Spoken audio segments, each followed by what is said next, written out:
For decades, Coca-Cola was the undisputed leader of the soft drink industry. When people wanted soda, they turned to Coke, no questions asked. But after 1934, Pepsi started gaining popularity, especially during the Great Depression, thanks to their 355 milliliter bottles being just 5 cents each, a deal too good to pass up. Fast forward to 1985, and Coca-Cola was facing an unexpected challenge. Pepsi, their longtime rival, was gaining serious ground, particularly among younger consumers. The Pepsi Challenge, a blind taste test campaign, was shaking things up, revealing that many people actually preferred the sweeter taste of Pepsi over Coke. That's why the Pepsi Challenge has been asking thousands of people across the country to let their own taste decide. Cola. Pepsi. Pepsi. Pepsi. I like Pepsi a lot better. Pepsi tastes better. Tastes. That's the real thing. So what did Coke do? They said, fuck it. Let's change your 99-year-old formula to something sweeter, something better than Pepsi. And thus, New Coke was born, a sweeter version of the classic soda, created to win back those defecting to Pepsi. But what happened next is a textbook example of a massive corporate error.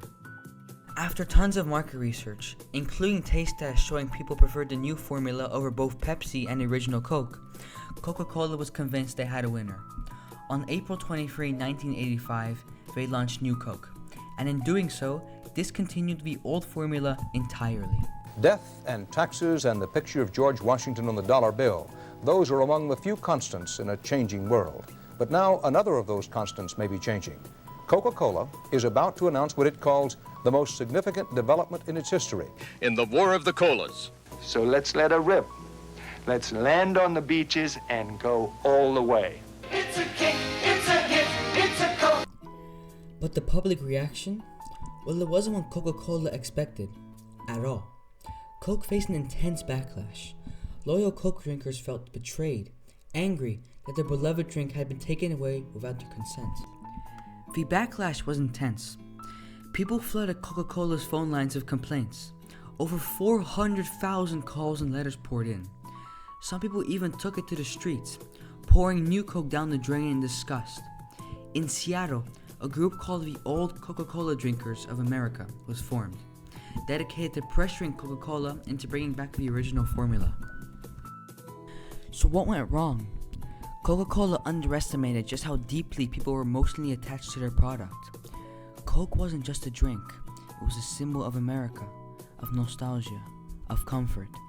By changing the formula, Coca-Cola unintentionally messed with people's memories and emotions. Things got so bad that just 79 days after the launch of New Coke, Coca-Cola announced that they were bringing back the original formula, now rebranded as Coca-Cola Classic. On July 11, 1985, Old Coke is back on the shelves, and the public couldn't have been happier. But the story doesn't quite end there. You see, some people started thinking the whole thing was a marketing ploy, a genius move by Coca-Cola to reignite passion for the original formula.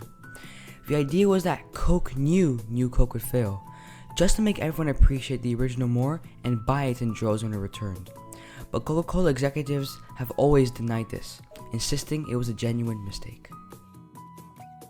In the end, the return of Coca-Cola Classic was a massive success, and the sales soared.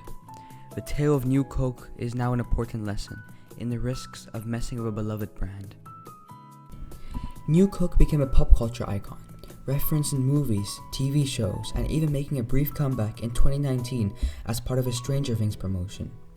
But while it may have been a marketing blunder, it eventually boosted the strength of the Coca-Cola brand, showing that sometimes, even mistakes can be turned into triumphs. Sweeter, bolder, better. So what do you think? Was New Coke the worst idea ever, or a brilliant accident that brought the world's most famous soft drink back into the spotlight? Let me know in the comments below, and don't forget to like, share, and subscribe for more fascinating stories behind the brands we know and love.